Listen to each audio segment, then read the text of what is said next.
Yeah, we're going to switch off the webcam and we're going to turn up the PowerPoint. So I hope this works.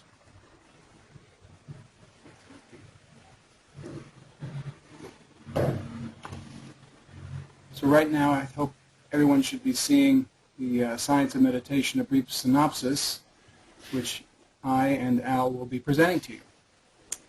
So I'm going to start this off and then I'm going to pull Al in just after a couple of minutes to take over for a while. The science of meditation is an important feature of contemplative work in higher education, in part because many of our colleagues, deans, and other members of the administration are often interested in the evidence for the importance and significance of meditation, for example, in the cultivation of attention or emotional stability or other aspects of a student's life which will be important for the student during their course of study. Some of the studies that have been done are only indirectly related to the concerns of higher education, whereas other research is now beginning to actually, you might say, speak more directly to the concerns of educators. So we're going to try and give a very brief overview of some of the most significant studies in neuroscience and in the social sciences that concern themselves with these questions.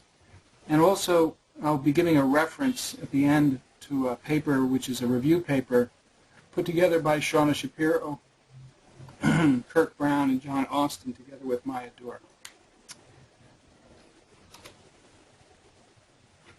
So let me summarize. The two main parts of this talk will be around primarily the neuroscience of meditation, with some mention also of ADHD and mindfulness outside of the neuroscience perspective. But then also I'll be giving a brief overview of some of the material drawn from this review of research which the Center has commissioned. Al, you want to take over? This concerns an important experiment done by Richard Davidson's lab at the University of Wisconsin in Madison. Thanks, Arthur. Yeah, this was a study that was done with some very long-term Tibetan Buddhist practitioners, as well as a comparison group of student volunteers that used a very large array electroencephalographic recording, 128 different locations of these sensors on the head. And one of the observations while these experienced meditators and the comparison group was taught and briefly practiced for a week this meditation technique called non-referential compassion meditation. Basically think of it as a kind of open presence in meditation with an intent to cultivate an experience of compassion not directed at any one particular individual or group of individuals, but open to all sentient beings. What they observed was there was an increase in this particular EEG signal called the gamma frequency over the lateral front and back regions of the head during this meditation. And this is a signal that has been seen in other kinds of studies when individuals are in a state of heightened perception or conscious experience, and is interpreted as indicating some quite precise synchronization in time of very large groups of distributed neural assemblies. So one of the take-home messages is that for these long-term meditators, clearly both at their baseline and then as they begin this meditation, there is a very marked increase in this signal that is suggestive of a heightened state of awareness and attention. Shall I go to the next slide? Please do, yes, and I'll cue you for the next one then. Thank you. Well, let's see. Thank you. There you go. There you go, Al. One of the things that this group of investigators at the University of Wisconsin has observed is that the degree to which this high amplitude gamma frequency is observed correlates with self-reports of the clarity, that is phenomenal intensity and vividness, of the meditative experience of these long-term meditators. They use a little key to indicate on a scale of 1 to 9 this clarity of mind in their experience, and as you can see in the graph at the bottom, a very good correspondence between that self-rating and the degree of this gamma oscillation observed. Next slide.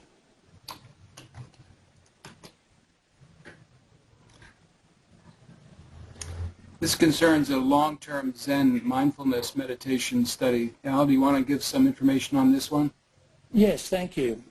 This is from our laboratory with my colleague now at National Institute on Aging, Liz Nielsen. We looked at long-term meditators, that is those who had more than 10 years of meditative practice, who came from Zen or Vipassana Buddhist meditative traditions. And in addition to finding that the long-term meditators in comparison to non-meditating controls reported a self-experience of higher emotional clarity, those who did report this higher emotional clarity also showed evidence of lower physiologic arousal, that is skin conductance response, commonly used measure of autonomic arousal, as well as self-report of the arousal they experienced.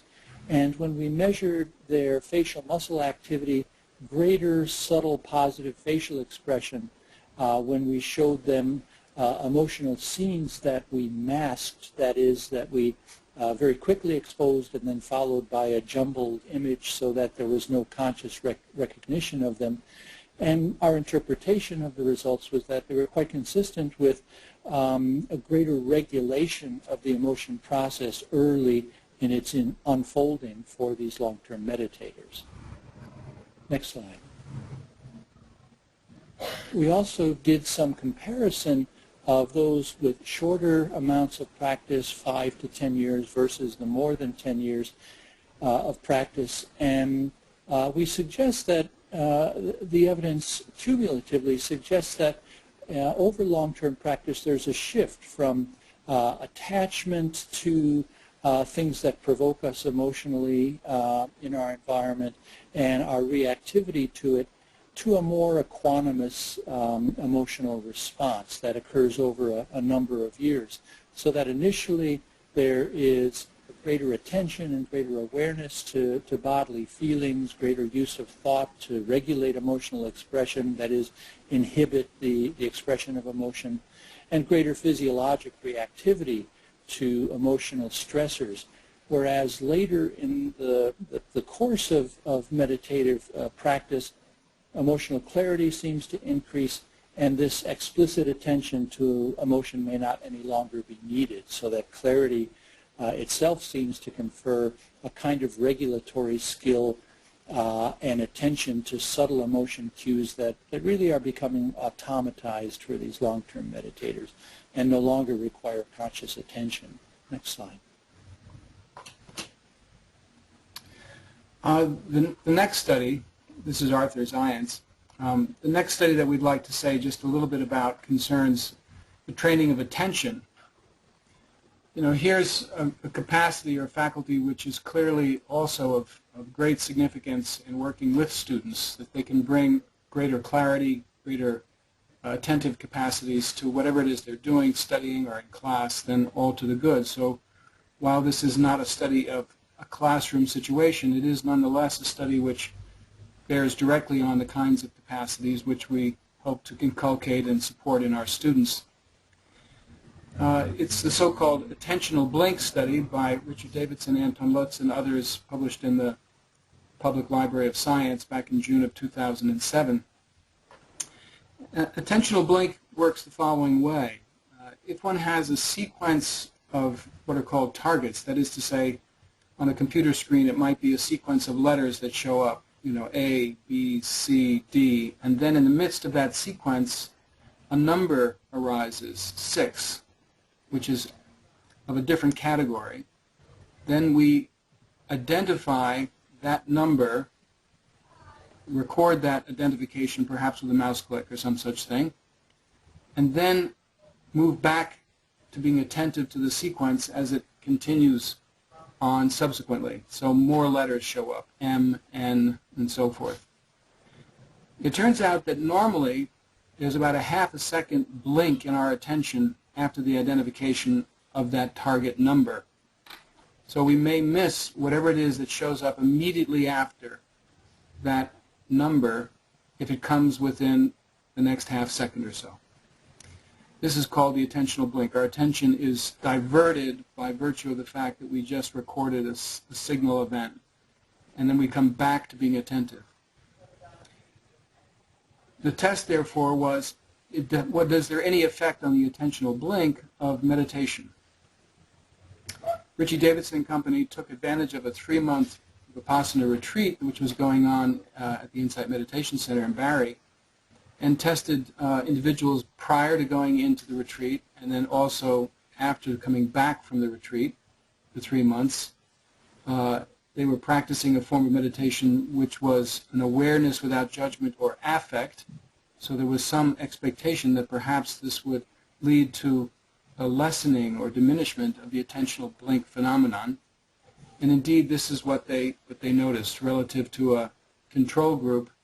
The Vipassana meditators were able to, as it were, diminish or completely eliminate the blink attention deficit, and as a consequence could give, you might say, their undivided attention throughout the entire experiment.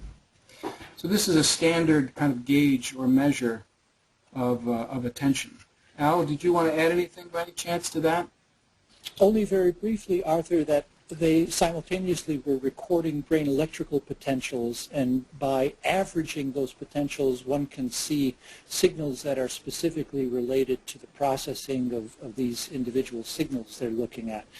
And one particular component of that, usually called the P3, that is lots of evidence suggesting its interpretation in terms of allocation of attention, demonstrated that less attention, or if you will, less holding on to or clinging to the stimulus was occurring for that first target for the meditation experienced individuals. Thank you, Al. So what this shows is that indeed through training, through meditation, attentional resources can be reallocated, can be shifted around in ways that are pretty significant and for the first time really documented in studies like this. I think it's always important, as interesting as these studies are, from our standpoint in contemplative pedagogy and the Association for Contemplative Mind in Higher Education, we can see how they connect back to our own concerns as educators in the classroom.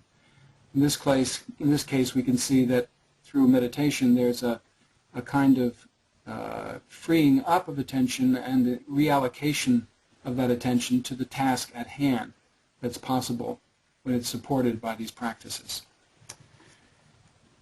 Now the next experiment that we'd like to talk about concerns the idea and concept of neuroplasticity, which is to say the plastic transformation of the brain itself. Some of these studies, it seems to me, and Al, you can correct me on this, but they seem to primarily be concerned with, as it were, modulating or allocating activity and resources within the existing structures of the nervous system itself, of the neuroanatomy of the human being. That is to say that we take the given hardware and we use it in particular ways, but we don't change what we're given. But the study that we're now going to be speaking about, and other studies like it, begin to show that the brain itself is able to be transformed, that the actual physiological structure and functioning of the brain can change at the hand of repeated practice. So this is a kind of education as transformation moment, and it's called neuroplasticity. The experiments that have been done both in human beings and in animals, and it's known that there's a difference, that the differences in animal experiences lead to differences in genetic expression and also to, therefore, different brain structures. And more recently, these sorts of inferences are now possible also with human beings through, for example, one study by a large group, the lead author of which is Sarah Lazar, showed functional MRI studies to increase, they showed increased cortical thickening in subjects that were due to meditation. I give the reference to the Neuro Report article where this is documented. Al, do you want to say anything about the particulars of this study that might be of interest to people? A couple of things. The areas that the structural MRI demonstrated this difference in increased cortical thickness were particularly in the frontal cortex and in a structure deep in the brain that's called the insula, particularly on the right side. Significant there is that frontal area is very important in the control of attention as well as the modulation of emotion and emotion expression. And the insula has been implicated in a number of studies concerning the internal monitoring of the body as well as where our empathic emotion response to others seems to have its origin and mediation. Last thing I would say is that, while there is some concern always in these studies, is it that meditation itself is, if you will, causing the increase in cortical thickness, or is it that people who have a thicker cortex perhaps are more attracted to continuing a meditation practice? Of note here is the fact that the amount in terms of years of meditation practice was significantly correlated with this measure of cortical thickness. Not conclusive, but suggesting that the causal direction is going from the length of meditation practice to these brain changes. Thanks. Great. I had just a little bit more detail on the actual situation where of the study. There were 20 insight meditation practitioners who were part of this study, averaging 9 years of practice, but not for long periods of time, that is to say for roughly 40 minutes per day. So unlike the Madison, Wisconsin, where one was working with expert meditators with 10,000 hours or more of meditation under their belts, here one's working with a somewhat more modest expectation. It was also the fact that it wasn't uniform changes in cortical thickening, but just as Al said, there were certain specific areas where the thickening was most noticeable. And one other thing which was interesting, that there was a slowed thinning with age. Normally, and this I believe is shown in the plot, the thickness with age of the cortex decreases, and this has certain kinds of functions which I'll let Al mention if he wants to. But the blue dots indicate that there's a leveling of that effect. That is to say, there's no decrease in the cortical thickening shown for people who are practitioners of insight meditation. Do you want to say anything about what that might signify, Al? Now, there's been a great deal of work indicating that with age, particularly in the frontal areas of the brain, there is a decrease in overall cortical mass. And that seems to be a normal aging phenomenon that is not seen in only older individuals who have particular chronic diseases. So this study suggests the possibility, at least, that meditation over relatively long periods of time, average of 9 years in this group, might indeed have some impact on that age-related change. Maybe not so impressive for our undergraduate students, but I sure took notice of it. Me too. All right, thanks very much. I'm going to move on to the next slide, which concerns a recent study published in 2008 on attention deficit disorder and hyperactivity. This is a study which is not a neuroscience study per se, but has some very interesting and promising results. The journal is the Journal of Attention Disorders, and you can see the reference down at the bottom. As it says here, the results indicate that mindfulness meditation training may be beneficial as a complementary treatment. Complementary, that means to the drug therapies that almost all of these adolescents and adults were on for treating attention deficit disorder and hyperactivity. And there were 5 basic findings that were mentioned in this study. First of all, there weren't any adverse effects. There was a very positive response by the participants. They really appreciated these meditation interventions. There was a reduction of self-reported ADHD symptoms, so 3/4 of the participants said they were feeling better. Many of them were already receiving medication, so this was in addition to the medication effects that may have been present. And then on certain neurophysiological measures, there were some notable improvements, as well as a reduction in depressive and anxiety symptoms for the adult part of the population. So this is still a pilot study that was done out at UCLA, I believe, but seems to be very promising. Anything you want to add to that, Al? No, nothing there. Although before we move on, perhaps very quickly, I see Joseph Polizzi raised a question about what are the benefits of increased cortical thickness. So very quickly on that, while having a thick brain in and of itself probably isn't anything most of us would be motivated to working toward, probably what it reflects is the increase in the degree to which that particular area of the brain has a capacity for doing the job that it's specialized for doing. So in a study just a few years ago, it was found that London taxi cab drivers demonstrated larger hippocampal bodies, areas of the brain that are involved in spatial memory, among other things. So this is taken as an indication that an area of specialization in the brain is increasing in its at least structural capacity to do the job it's designed for. Great, thanks very much. Now we're going to have time for questions after the next segment. We'll have about 25 or so minutes for questions. But I'd like to spend a little time talking a bit about the review which we commissioned by Shauna Shapiro, Kirk Brown, John Aston, and Maya Dore, which is entitled Toward the Integration of Meditation into Higher Education, a Review of Research. This paper, while not published, it's online at our website. So if you simply go to the academic program of the Center for Contemplative Mind and Society and then go to the Publications and Reports, you'll find it there. The link is going to be given at the end. There are several pieces to this report, certain important findings, you could say, research findings that are suggested by the literature that was reviewed.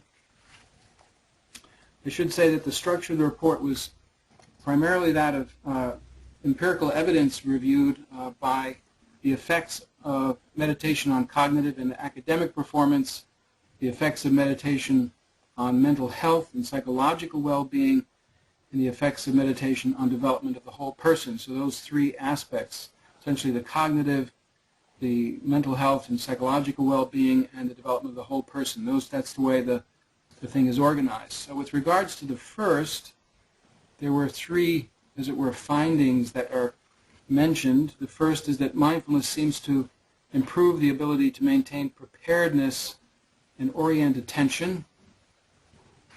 That also mindfulness meditation seems to improve the ability to process information. This is a separate measure which is made. Also, there's a mention made of the attentional blink study, which we described more fully earlier on. And then a different kind of practice, mindfulness practice, has one particular, as it were, open awareness orientation. Concentration practice is really designed to work with a single object, concentrated and focused on that object specifically. And that seemed to improve academic achievement in a study by Hall in 1999. Concerning the second aspect, where we're looking at the effects of meditation on mental health and psychological well-being, two results there, that stress, anxiety, and depression seem to be reduced in students through mindfulness interventions. That mindfulness also supports better regulation of emotional affect and the cultivation of positive psychological states. Again, there are studies that support both of these results. And then finally, concerning the whole person development, on measures concerning, for example, creativity, there was a small Zazen trial which seems to show enhanced creativity. Several studies of mindfulness-based stress reduction in Zen seem to show an enhancement of interpersonal relationship skills. Again, some MBSR work done on empathy and on self-compassion, which seem to show enhancements there as well. So if you're interested in these more qualitative research methods, most of these studies are not neuroscience studies, but are working with survey methods and social science instruments that have been reasonably well normed. I was wondering, Al, if you might just say a word or two about some of these new measures, which are not neuroscientific measures, but essentially survey instruments of some sort or another, and this, how well standardized they are now, how well they are to be, how well can one rely on them? Well, one of the advances, I think, over the past few years has been the work that has gone on looking at measures of meditative experience itself. And several different groups in both the United States and Europe have developed these. They're often called mindfulness measures.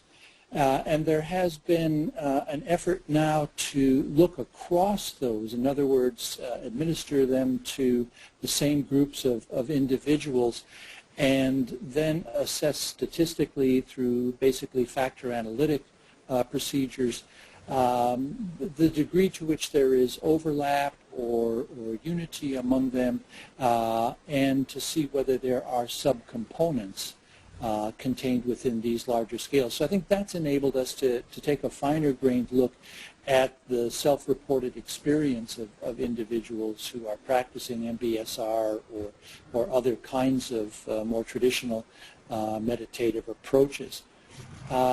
Measures of things like interpersonal skills or empathy have also advanced in the last few years thanks to a number of social psychologic and other social science investigators.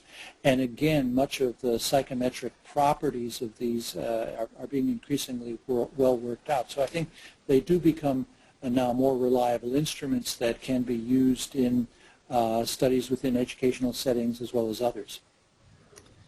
And maybe we'll put up on the website, with Al's help, a couple of those measures that some of you may be interested in. I know that a number of you have sometimes asked about, are there ways in which we can do some of this research ourselves, even if relatively informally with our students. And so I'll ask Al if he might be willing to make some recommendations concerning some of the measures that we feel most confident about. You know, this points to a final comment which concerns future research directions. Also, as part of the Shauna Shapiro study, they map out certain areas that seem to be recommended for further work. And some of it is also motivated by the question, can we begin to develop theoretical understandings of meditation and its effects so that we work not only at the level of, I might say, these empirical studies and neuroscience studies, but begin to have an understanding of the human cognitive system, the emotional system overall, and its relationship to these new results and the way in which meditation can affect our inner life so significantly. Finally, to round out our presentation, I'm going to bring up a completely unrelated matter, but it's an invitation, which many of you may already know about, that the Association for Contemplative Mind in Higher Education will have its first conference this April, 24 through 26, at Amherst College. We now have our two confirmed lead speakers. Diana Chapman-Walsh, who's the past president of Wellesley College, will be there, and she's been a great supporter of this kind of work. She'll be speaking about the current, you might say, stressful situation we find ourselves in higher education, given the financial realities that most of our universities are within, and how one can orient towards those in the light of mindfulness and other inner practices. We have David Levy, who's a professor of information science out at the University of Washington in Seattle, who's written some important articles on how it is we work in a stressful computer-mediated multimedia environment can we bring mindfulness into this dense, interactive world that we currently live within. They'll be giving some keynotes. Then I think the really important thing to remark on is we put out a call for papers from all of you, from the members of the association, and we've received so far just over 60 papers, panels, artistic performances, and the like, posters by our members who will be there. So there'll be something on the order of 60 opportunities to meet and to hear from your colleagues. And so please join us at Amherst College on April 24 to 26. We'll also have early morning contemplative practice sessions, a wonderful Japanese garden you can walk in, and other opportunities to practice together. So please join us there. And now we'd like to go to your questions. There are two means by which you can make your questions known. One is through emailing us a question, which we will then read out loud and make known to everybody and respond. Emailing, by that I mean chat function. I'm being corrected. There's a little chat button that you can hit, and you can type your message there. That'll show up over here in our question box. But it's also possible to speak up, indicating that you have a question that you'd like to present as an audible question. So I'm going to take a look down the audio line to see if there's anybody there. It looks like Joseph Palozzi. I'm going to unmute you, Joseph, and see if you're there. If you're there, say something, and we'll see if we can hear you. He might be on it. I don't see a question from Joseph coming, so let's go to Kate Zila. Kate, I'm going to unmute you, see if you're there. Can you hear me? Yes, I can, very nicely. Oh, good. Yes, I just wondered, you had said, one of you said that so far you had received 60 papers or so, and I just wondered if you were extending the deadline or not. I don't think so. I think you'll come back next year. We're hoping this will be an annual event, and so we'll say be the first to apply for next year's conference. Okay. All right. Well put. Thank you. All right. Great. Arthur, while we're looking for the next questions, Margaret Dufon had asked in a typed question, what would be the reference format for the Shapiro et al. Paper if someone wanted to cite this work in some other publication? I think it would be a standard reference to an internet resource, which there are bibliographic methods by which one can refer to an internet resource. In this case, that's what this would have to be.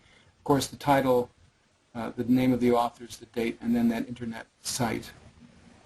I think that's probably the best we can do. Other questions from you all?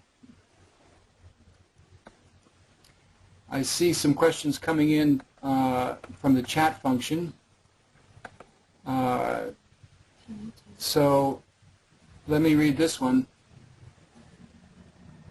I would be interested to know, let me just hold on for a moment. I'm going to make this a little bigger.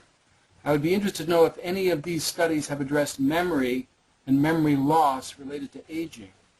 What impacts does long-term contemplative practice and meditation have on the creation of new neural networks that might stave off the effects of natural loss of memory? Al, this is right up your alley because I know you do a lot of work with aging populations and some of the conditions they suffer from. Thanks, Arthur. There is really nothing that's available to speak to this in the literature as of yet.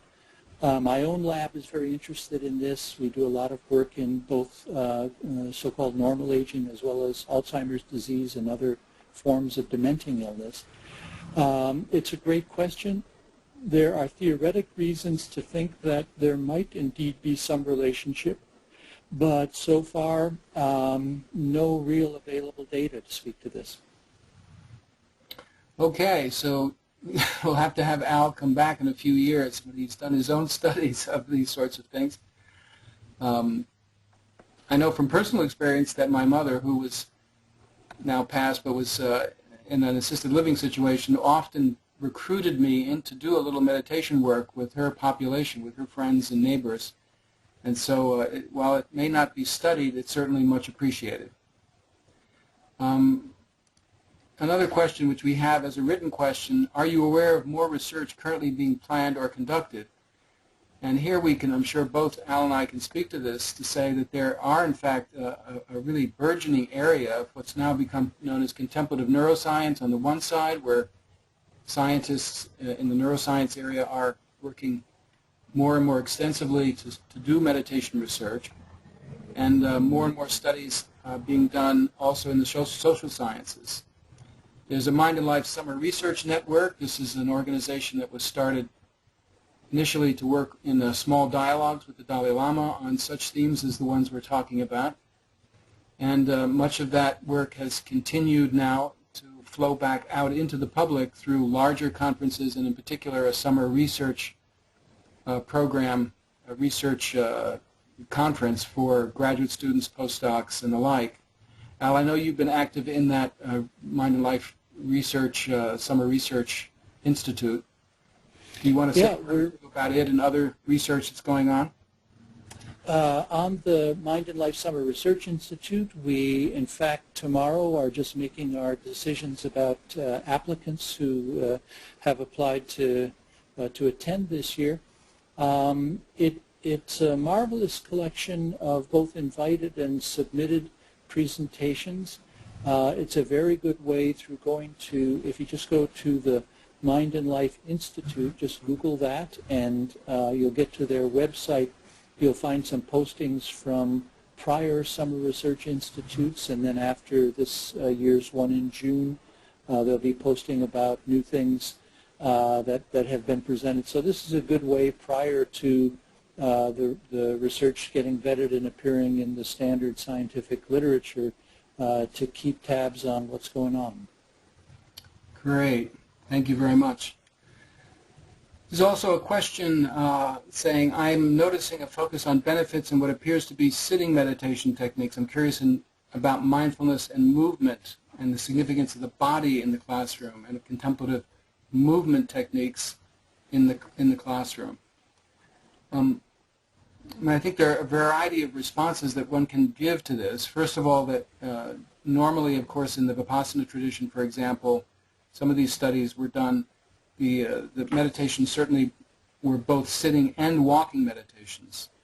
You also have contemplative movement, like authentic movement and other forms of movement, eurythmy and the like, which are much used, although I don't know about how well they've been researched or studied. Many practitioners who are teachers make use of yoga. That's something we've noticed in our center's work with colleagues around the country. So I'd say, especially in certain departments, theater departments, dance departments, but also in other departments of higher education, people do find contemplative movement to be one of the most important, in fact, means by which they work with their students. In an early study we did several years ago in surveying professors, this turned out to be, in fact, the dominant form of practice, yoga or Tai Chi or Qigong or something of that sort. So it's widely used, but I don't know how significantly studied. Do you know of any studies, Al? There are a few that are in process right now, particularly focusing on Hatha Yoga. One of the things that has impeded some research in this area, particularly that from a neuroscience perspective, is simply that our technologies for measuring brain physiology or anatomy non-invasively are dependent on individuals not moving, being very still. And so, of course, this has lent itself to the study of contemplative practices that don't involve movement. However, there's nothing that stands in the way of gathering self-report and related kinds of information, observational information. So that kind of research is presently underway. Great. I'm going to unmute Gertrude Hughes. If Gertrude is still there, you can speak up, Gertrude. Yes, can you hear me? Yes, I can. Hi. Hi. I have a question. It's sort of a question. It's a general wondering about the relationship between theory and more empirical investigation.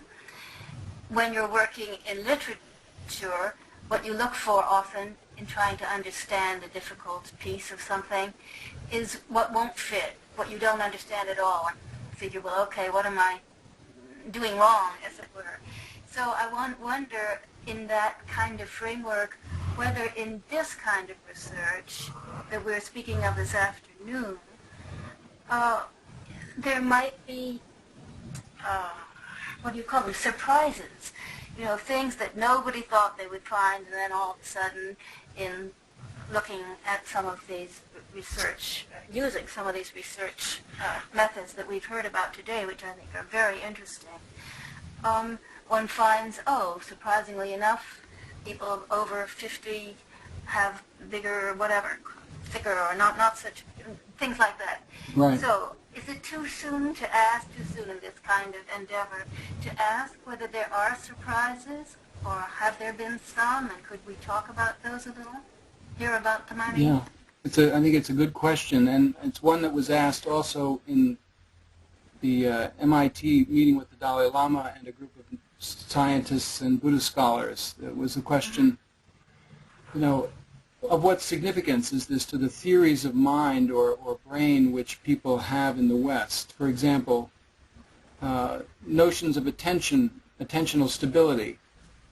We believe that in the West, and Al, you'll have to correct me on this, that the traditional theory has it that attentional stability is very short-lived, that free, focused, concentrated, voluntary attention is quite fleeting, whereas the reports from the meditative traditions is that this can be, yes, it may start that way, but it can be schooled and stabilized for quite long periods of time. Same sort of thing with mental imagery. The mental imagery is often fragmentary, not very stable, and this can be made more comprehensive, enlarged, and more vivid and stabilized through contemplative practice. When asked what the significance of these might be, I remember Stephen Koslin from Harvard said that this would completely revolutionize our whole understanding of the mind if these turned out to really be true. Al, you want to comment on that?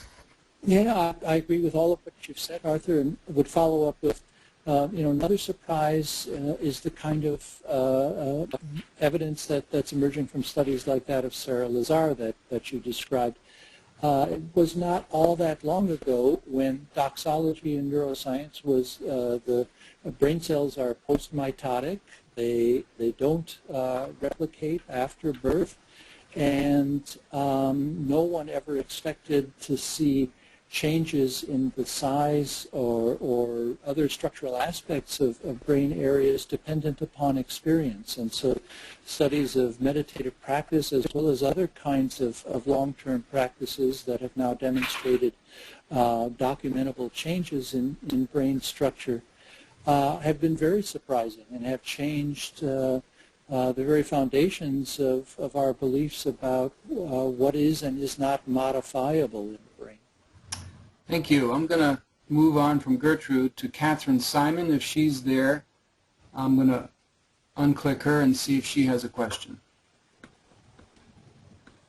Catherine, are you there?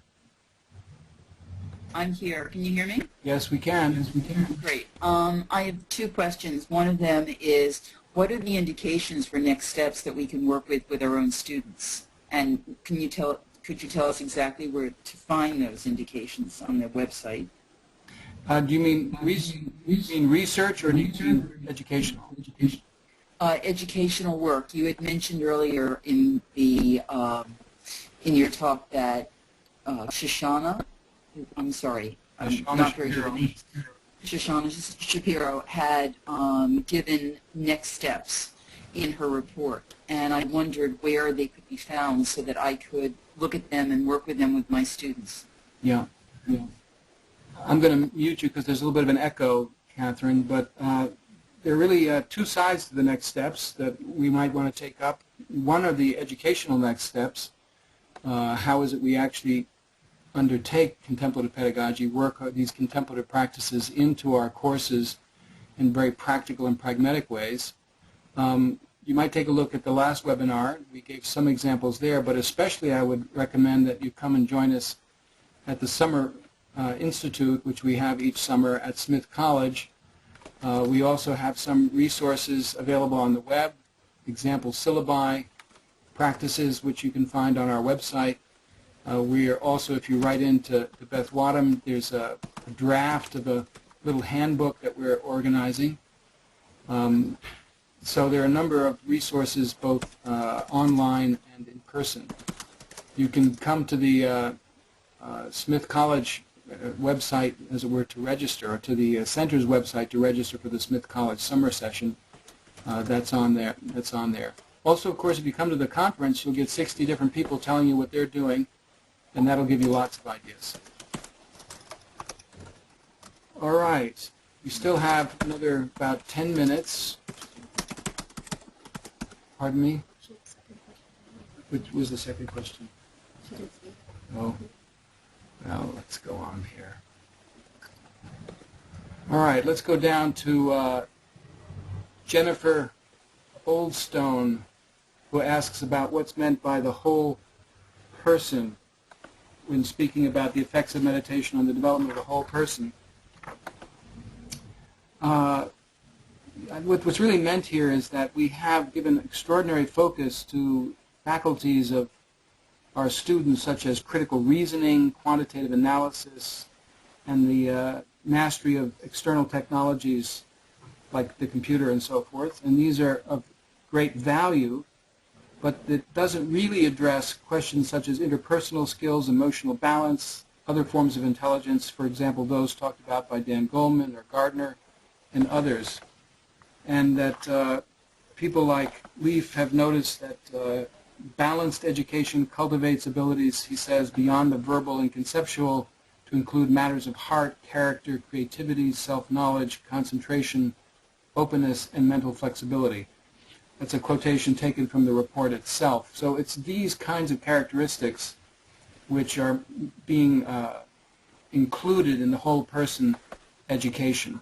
And is it possible that the means and methods which contemplative pedagogy offers are especially supportive of matters of the heart, creativity, and the like?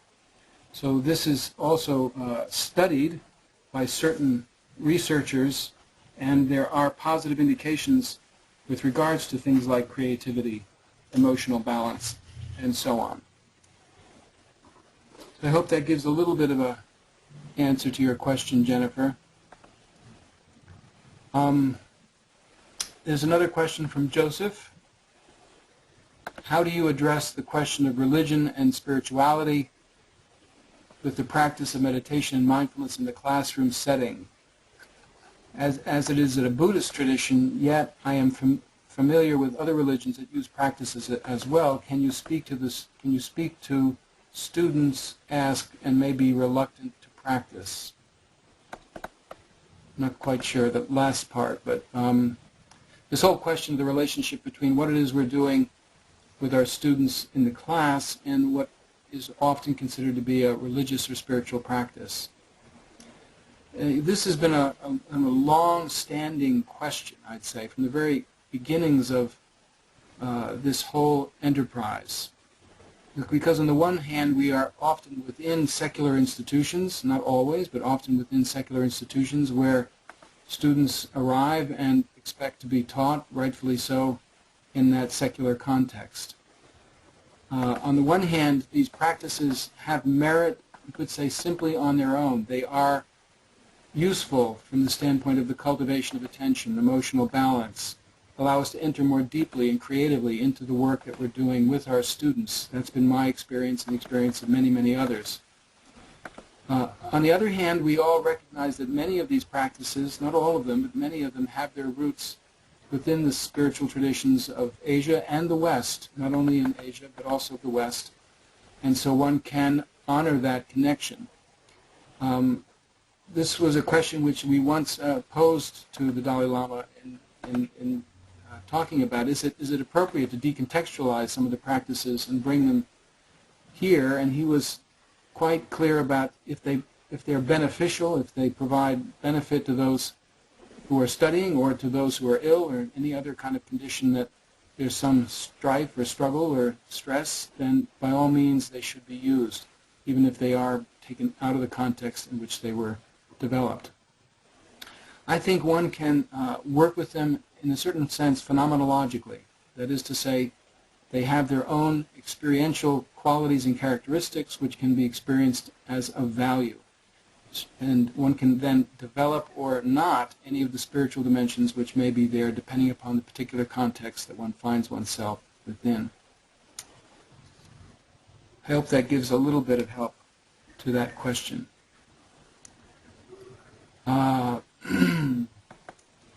Let's see if we have someone who hasn't asked a question so far. I'm very interested in collaborative innovation and change, in deep listening and dialogue practices applied in group settings to address common problems. Do you have experience with this? So this, I think, really speaks to, you might say, some of the social dimensions of what it is we're taking up. Here, maybe a little anecdote. After the Mind and Life meeting that took place at MIT, I was down with the audience. There were 1,000 people in the audience for that meeting. And one of the people who came up to me was a very prominent consultant to government, the UN, and to businesses around the world. And he said, as interesting as this connection was between science and contemplation, the thing he was missing was the impact or significance of this work for social change. Is it possible to integrate this work that you're doing with contemplative practice, the sciences, and see how it might be significant for social change? There are a couple of books out that I could recommend. There's one by Otto Scharmer, S-C-H-A-R-M-E-R, called Theory U, which really speaks to the question of how can one presence the future, change that future, through a kind of contemplative engagement with the traditions of the past that liberates us from them and reorients us in a new way towards our common future. I think people like Scharmer, Senge, and others are working with groups of people to try and bring about, I could say, a kind of collective insight into what it is that's possible for our emerging futures, based in, if not explicitly, in contemplative practices, in practices that are very much like these. So that's one aspect of my own personal experience. Let's see if we have a question you'd like to take up, Al. Oh, I was going to just add to your answer there that the various writings, especially the books of David Loy, L-O-Y, are also very helpful in this regard, and he's very interested in the application and implications of contemplative practice for very large-scale societal concerns. I also know from the follow-up posted by Deborah Downing that part of her question was in regard to group contemplative practices that may be directed towards solving specific social problems. And there, perhaps, I'd recommend rather some of the writing that Gigi Coyle, C-O-Y-L-E, has done on the use of such things as counsel circle. And she has a book on counsel practice written a few years ago. We're coming close to our end time. One person has asked, do you have a list of some of the papers being presented at the ACMHE conference? They will be available on the web in abstract form, and so you'll be able at least to get a feeling for who's doing what where, and you can contact them individually. There's some hope that we might even have a proceedings volume, but this is our first conference. I'm not sure how much we'll be able to bite off.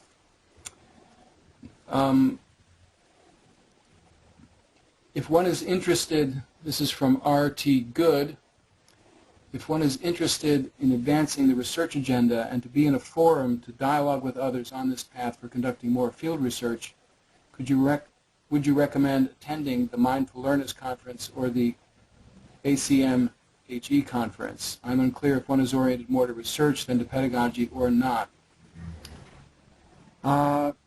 We are interested in I can't really speak for the Mindful Learners Conference and their orientation. While our primary focus at the Association for Contemplative Mind in Higher Education has been at the outset to undertake, you might say, the task of contemplative pedagogy and to work together on that, we've recognized over the last, say, 3 years that research will play an essential role in advancing our work. That was the reason we commissioned this paper from Shauna Shapiro and her colleagues, and we've been systematic in trying to feature presentations such as this one, where research is in the forefront. We'll continue to do this. I expect we'll have further presentations from other scientists and researchers like Al Kaszniak, who will be presenting some of their continued work and research. We also are anxious to pull together, you might say, a little suite of social science instruments or simple tests that might be done with our own students to gradually develop a kind of enlarged database or stimulate research among our colleagues. So while I can't promise that the ACMHE conference is the better of the two, it certainly is a good place to start. Al, I want to give you a special thank you for the work that you've done both in this field and especially for joining us today. I know you're on sabbatical, so thanks for coming out of sabbatical for this hour. I want to thank the 33 or so attendants, people who've attended this webinar, and while there won't be a webinar in April because we have the conference coming up and we're preparing for that, I expect we'll have continued webinars which we'll let you know about in the months ahead. Thank you very much. Thank you, Arthur.